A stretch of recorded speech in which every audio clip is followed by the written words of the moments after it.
Hello everyone, JesterGio here. I'm sure you're all wondering why I am recording this empty table. Well, dear viewers, I'm actually on this table, see? During the time I recorded this intro, Escapologist had a bug with his B-tier costume, which caused him to be invisible whenever wearing it. As of writing this, that bug has been fixed now, but the fact that it happened again is honestly insane. Anyways, let's change to something more viewable. That's better, so Escapologist. This is a character that's honestly really hard to explain after playing him. There's definitely a lot of good with this survivor and he has a lot of potential behind his kit. In fact, against certain matchups people claim he's bad at, I think he can be a valuable survivor to have on the team. With that said, there are definitely some flaws and bugs with his kit that can make him extremely frustrating to play as. Before we really dissect Escapologist, however, we should first talk about the changes they made to him. He got a lot of major buffs and nerfs with these changes, so let's look into them, shall we?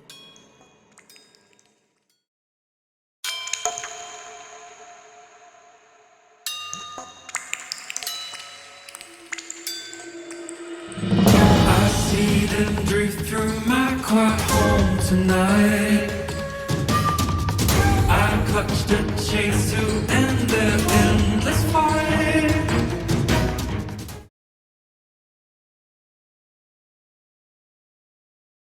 Escapologist got some pretty decent changes in the test server that, surprise surprise, didn't get recorded on the wiki. Like, I understand why they don't do it, as they're only trying to record changes made to the live game. However, I feel like some changes, such as Goatman's test server changes, are too significant not to write down. Regardless, he got a lot of changes, both buffs and nerfs, so let's look at them. For starters, Smokescreen will now be able to protect survivors from Ithaqua's Tempest ability. To my knowledge, they can still be sucked out via the Cyclone ability. However, this is still a pretty insane buff for Escapologist, especially for the early game against Ithaqua.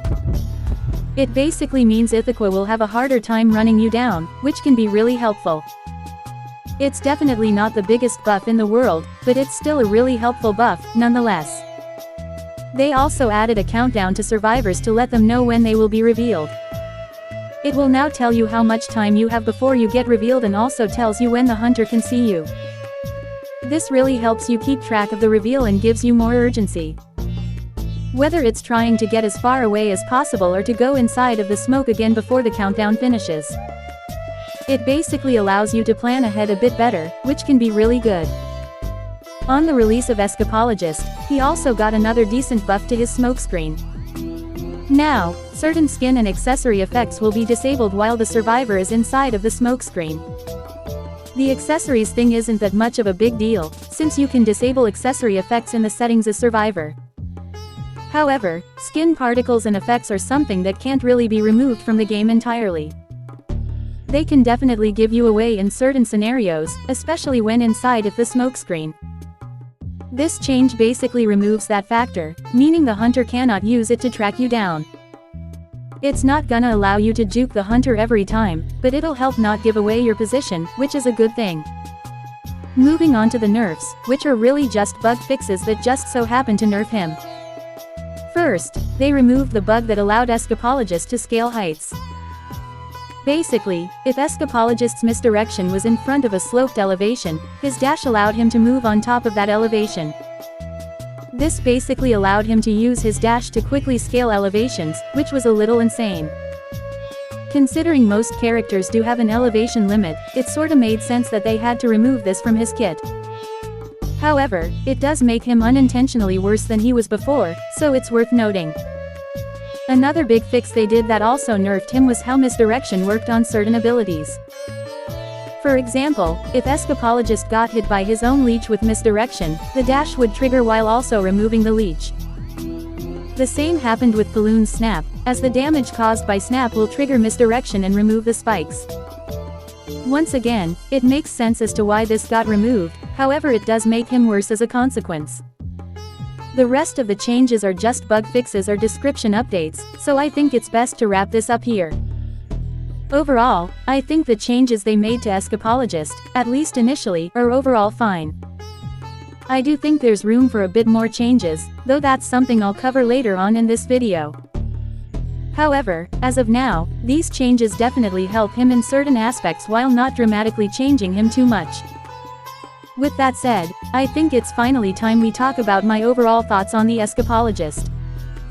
I definitely have a lot to say when it comes to this character, so let's move on and talk about those things. But in the glasses shattered face I find don't call that grid I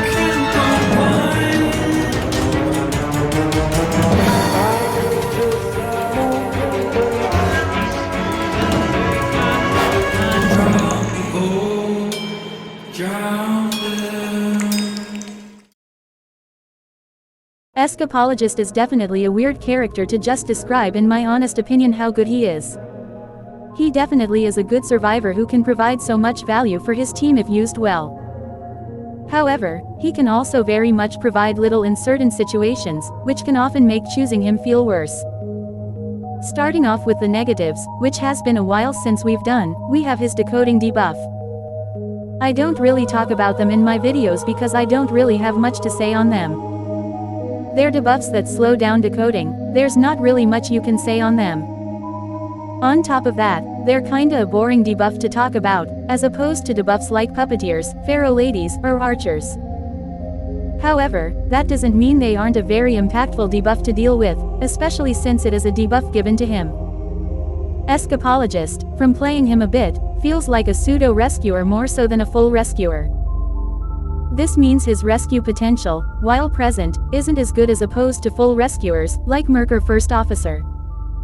Because of that, you either need a full rescuer on the team to help or you will need to be the main rescuer. No matter what, this feels like a lose-lose situation to find yourself in when playing as Escapologist. When paired with another rescuer, because of your debuff, the group decoding will be incredibly slow. This puts pressure on your kiting teammate to try and extend the chase for longer if you aren't the first chase. And, in the situation where they die early, it can be game over if your team cannot make up for that time. Now, if you were the rescuer or the first chase, then this situation would be a lot better. However, that's very unlikely to happen given how Escapologist's abilities are as annoying as most rescuers. Because of that, the hunter might just try and force an item out of you before leaving you for a better chase target. This sorta makes Escapologist a less desirable pseudo-rescuer, especially when compared to survivors like Puppeteer or Aeroplanist. It can be somewhat countered if your team has a decent decoder or if you hit all of your perfect calibrations. However, your slow decoding can still be a detriment without those options, which is what makes it really bad. Moving on to Escape Artist, it is a skill that is honestly really good to use that can provide so much value. There's far more to say about the good that Escape Artist can provide as opposed to the negatives. However, there are a few things about Escape Artist that make it feel a bit rough to use. For starters, knowing when and where to move survivors can be a difficult task.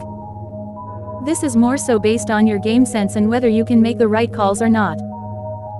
However, there will be situations where moving the survivor can make the situation worse for your team and vice versa.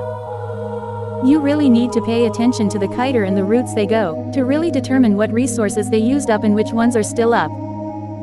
However, as long as they ping frequently and you pay close attention, it shouldn't be that big of a deal. Another minor downside Escape Artist does have is the rescue lock survivors are placed on after being moved. During this lock, the chair timer resumes again during it and survivors will not be able to rescue them for 6 seconds.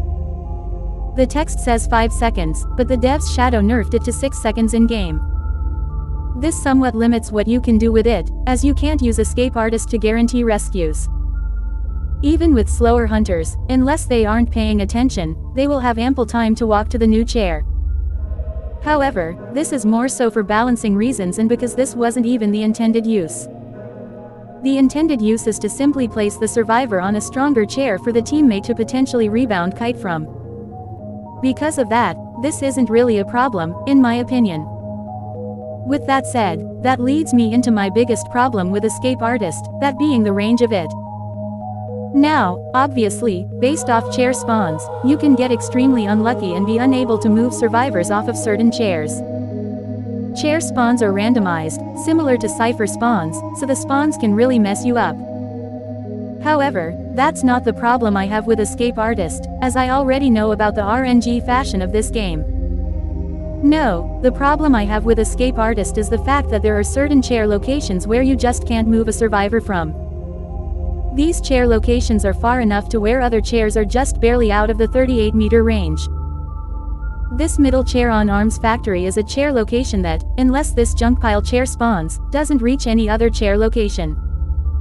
However, I think a far worse chair location that shows this issue well is the loading bay chair. You'd think that this chair is close enough to the junkyard or center field chairs to be able to move the survivor to them, right? Well, no actually, because this chair is just barely out of the reach of both these chairs. This removes any of the capabilities this ability might have on certain chair locations, which I honestly hate. The skill ceiling to this ability is knowing when to use it and where to send the survivors while using it. The fact that certain chair spots eliminates the ability to do that just feels wrong, in my opinion.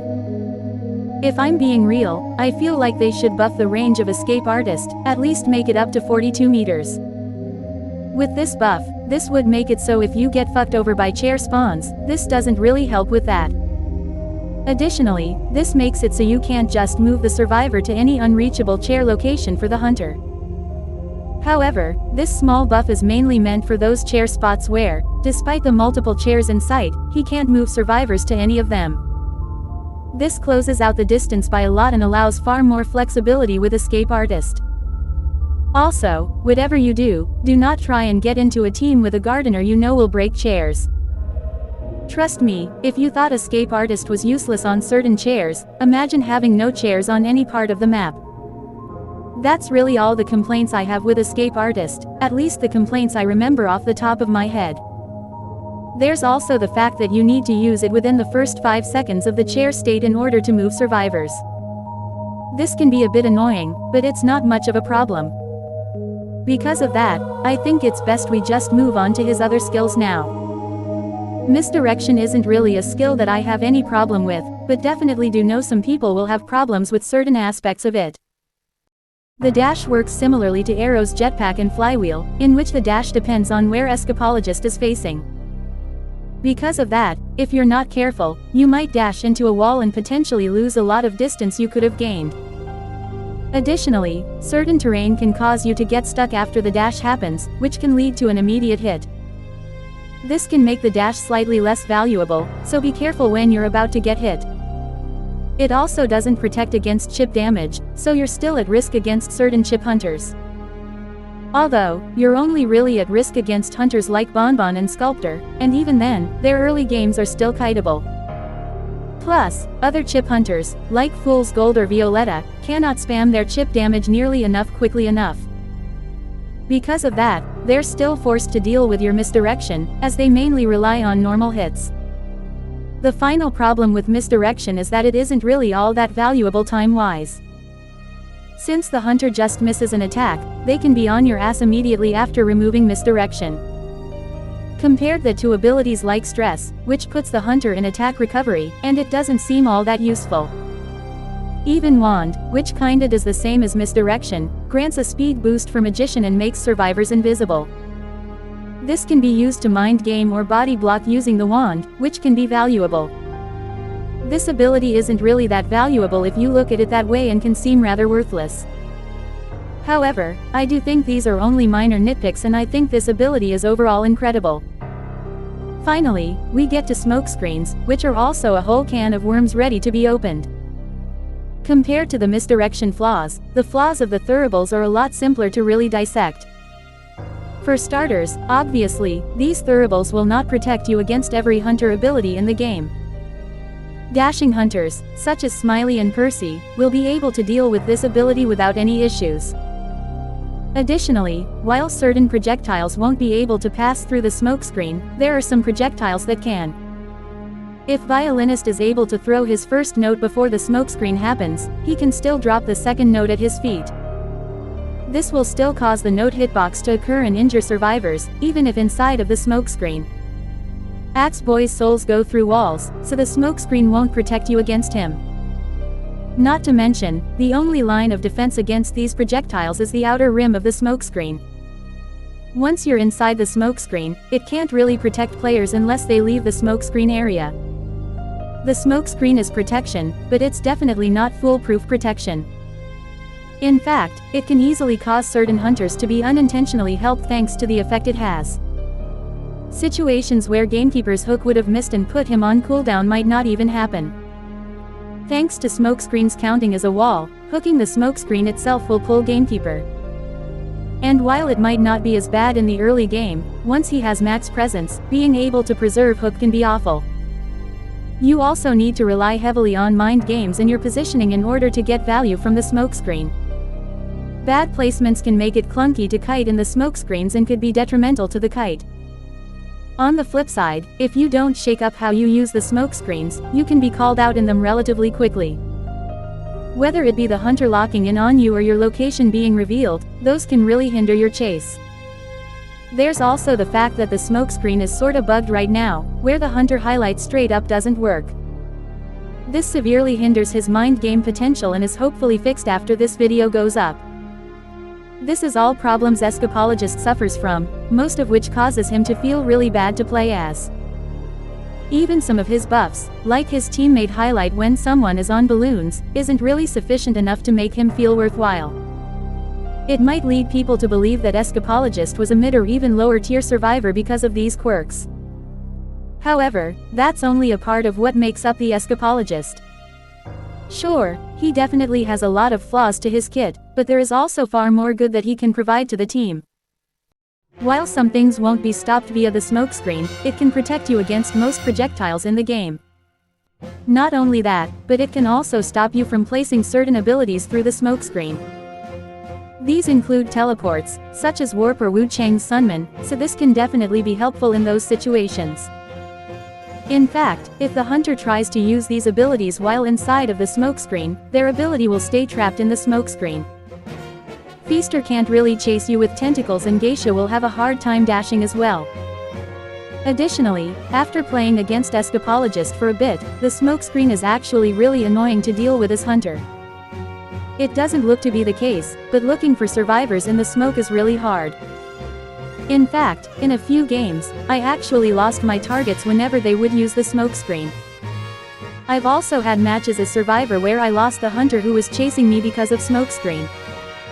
Honestly, I think if the highlight bug was actually fixed and you can see where the hunter is again, it'll make losing them so much easier.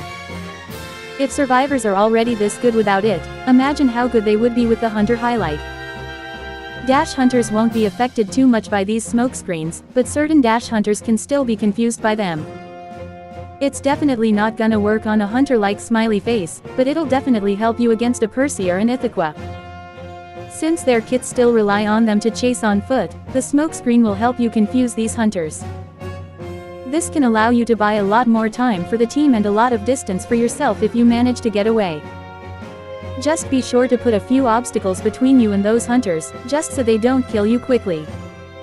Moving on to Escape Artist, this ability also has a lot of good uses, despite its flaws. When used correctly, this ability basically makes it so the survivors are never in a bad situation. Whether it be a survivor chaired on a cipher or a survivor chaired in a bad chair, Escapologist can basically nullify that pressure. This can be great to use if the hunter is also trying to set up their camp, such as Bonbon or Axe Boy. This forces them to either restart their setup or forces them to have less items on hand for the camp.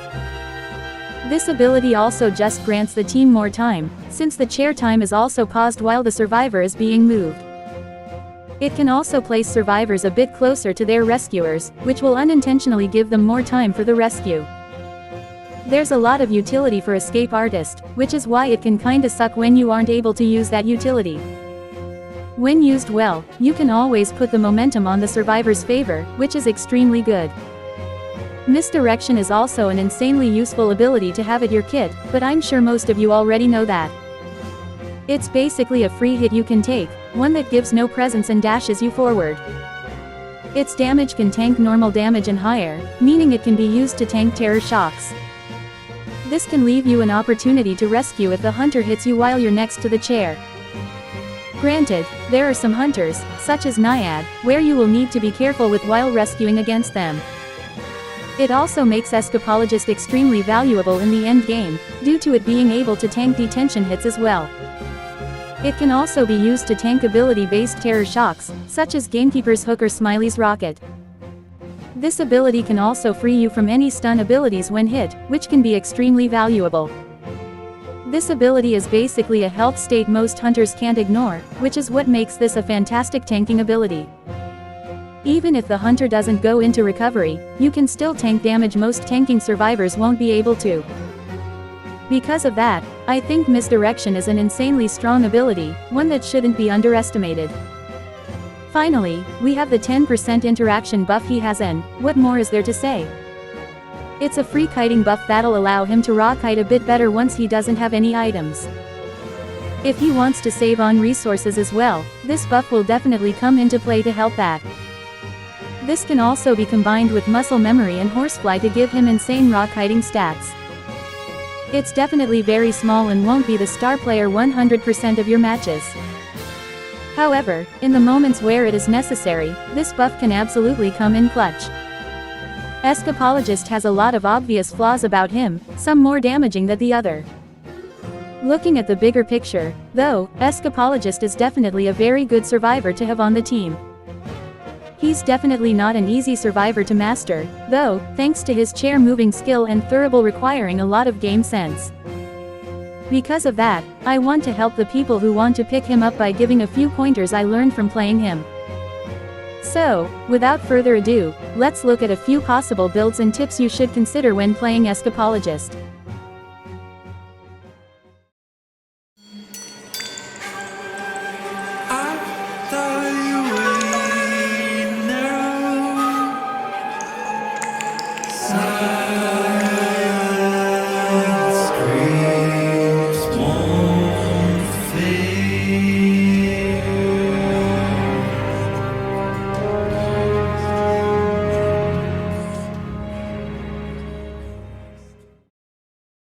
Given that Escapologist is a pseudo-rescuer, there's a lot of build combinations you can use on him.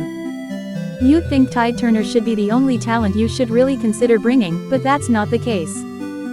Despite his abilities, Escapologist doesn't really have the best kite, with some hunters being able to dispatch him quickly. Because of that, you do need to take some careful consideration when choosing his build. Typically, though, I do tend to bring Tide Turner on Escapologist, because I always bring it on my pseudo-rescuers. However, you can opt to ignore it and focus more on his kiting aspects. Additionally, you can bring both Tide and a kiting talent in order to have both. The only issue with doing this is the fact that you need to warn the team that you have it. However, other than that, it can work in your favor depending on the situation. It just depends on how you want to play him, as he isn't strictly a rescuer. I also do recommend considering having symbiotic effect, especially on those bigger maps. Escapologist doesn't really have any abilities to get closer to the chair other than Escape Artist, so the extra speed can help. Going into actual tips about the character, try to aim your thurible to where you'll have room to run around in. You definitely want to place these down near kiting areas so you can use these to mind game and kite with. However, if the smokescreen is in a cluttered area, it can lower its utility by a lot. You might find yourself getting stuck on stuff and having little room to try and mind game with. Because of that, it's best to put the smokescreen down in a way to grant you flexible room to move around in. Additionally, be mindful of the ring when you are placing down this smokescreen. The ring itself is the actual smokescreen, so you should place it down where you will be in it the most. The middle of the ring won't provide cover for yourself, so be wary of how you place your thuribles.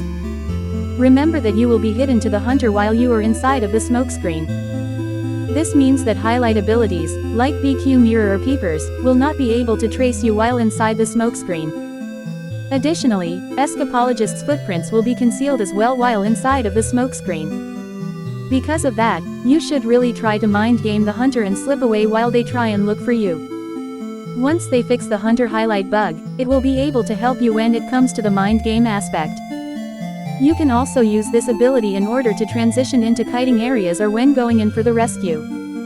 Since most abilities cannot go through the smokescreen, it'll help protect you while transitioning into those areas. The added stealth with the smokescreen can also help you close a bit more distance to the chair. It can also help conceal your teammates from nostalgia if they choose to stay inside of the smokescreen. You can also use the smokescreen to help your teammates, whether it be for their kite or harassment. They won't get as much benefits being inside the smoke compared to Escapologist, but every little bit of help counts. You should always think carefully before using Escape Artist to move a survivor who is on chair. There will be situations where moving the survivor will not be the correct option, even if it pauses the chair timer. There are also situations where moving a survivor can snag an easy rescue and rebound kite for the team. It all depends on focusing on the survivor being chased and knowing which chair they're placed on. If you feel like moving the teammate will help the team in the long run, go ahead and move them. Move survivors who were chaired on top of ciphers or move them if they are far away from resources. There will be chairs that will make this impossible to do, but don't be discouraged by that. You still have 2 of them to work with, meaning you'll always have an opportunity to use them in the match. Even if it means getting a tie match, it's still better than potentially losing due to hunter momentum. You should always try your best to hold on to misdirection for as long as you can. The further in the match you go, the stronger misdirection becomes as a result. The hunter can't gain presence via misdirection and it can basically reset the chase in some situations. Some hunters might even play worse just to avoid dealing with misdirection. When you are about to be hit, though, pay attention to where your survivor is facing. The dash will go in the direction your survivor is facing, so it can be very easy to mess it up if you aren't careful. Try and use the dash to its fullest, as it actually grants a decent amount of distance when used. It can be used to close out the distance to certain kiting areas, which can be huge in most situations. Additionally, if you need to tank a terror shock hit for any reason, this is the ability that can help with that. Whether it be for rescuing or for vaulting a window, it can help you do them risk-free. It can also be used to help body block for your teammate without worrying about taking damage. It can also be used for going in for the rescue, especially if the survivor is in basement. With this ability, you don't need to worry about drop-down hits, since this ability will keep you safe. Finally, try to learn the matchups Escapologist is good and bad to go up against. There's a lot of hunters who will be able to deal with Escapologist's abilities extremely well. In fact, some hunters, like Nightmare, can completely ignore the smokescreen and deal with him. Smiley doesn't need to worry about the smokescreen Escapologist has, but he does need to worry about misdirection. Misdirection counts as a survivor hit, meaning his ability will go on the full cooldown and consume his parts. Because of that, you should really learn his matchups and how to deal with certain hunters. This is obvious advice for every survivor, but I feel this is especially the case with Escapologist. There are certain things in his kit that will be less effective against some hunters as opposed to others. He's also a survivor who heavily relies on game sense in order to do well with. However, once you do get the grasp of what he can do, he can be an extremely helpful survivor to have. There are definitely some things I would like changed about Escapologist. However, I do think Escapologist is perfect as of right now, and I hope you all feel the same when trying him. With all of that said, that concludes my analysis on the Escapologist. Overall, I think he's a fantastic survivor addition into the game, one who can help his team in a pinch. He's not a survivor who you can play in every situation, similar to certain pseudo-rescuers, like Aeroplanist. However, in situations where you need a rescuer who can also reliably kite, he can fit that role well. His smokescreens and chair stalling can provide a lot of team support, so he is definitely a survivor not to be underestimated. I can't wait to see more from this survivor and the potential he will bring when he finally comes to the tourney setting. With that said, that's all the time we have for today. I might react to the new changes because some of them did drop recently, so look forward to that. Until then, thank you so much for watching and I will see all of you next time.